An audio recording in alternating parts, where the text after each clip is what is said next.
উপদেষ্টাদের মধ্যে সমন্বয়হীনতা ও স্বাস্থ্যসহ কয়েকজন উপদেষ্টার দায়িত্বহীন আচরণে ক্ষোভ প্রকাশ করেছে জাতীয় নাগরিক পার্টি এনসিপি।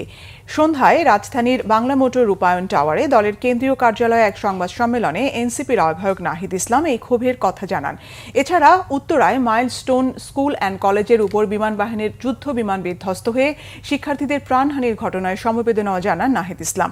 ঘটনা পরবর্তী উদ্ধার তৎপরতা ও আহতদের চিকিৎসা ব্যবস্থাপনায় স্বাস্থ্য উপদেষ্টার সমন্বয়হীনতার সমালোচনাও করে দলটি। আহতদের চিকিৎসার উচ্চ পর্যায়ের একটি কমিটি গঠনের দাবিও জানিয়েছে এনসিপি।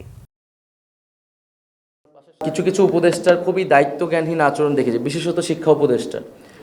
গতকাল রাত 3টা-4টার সময় আমাদেরকে জানতে হচ্ছে যে এইচএসসি পরীক্ষা স্থগিত করতে হবে এবং অন্য উপদেষ্টারা তাকে ফোন দিয়ে পাচ্ছে না।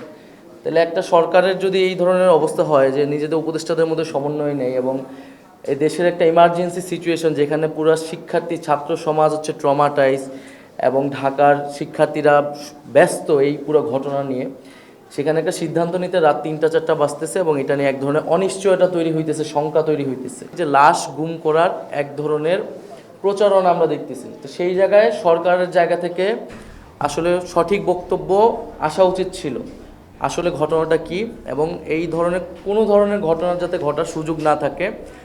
সরকারকে দ্রুত সময়ের মধ্যেই আসলে ওই স্কুলে ওই সময়ে কতজন ছিলেন শিক্ষার্থী, স্টাফ, শিক্ষক সহ সেটা আসলে প্রকাশ করা উচিত।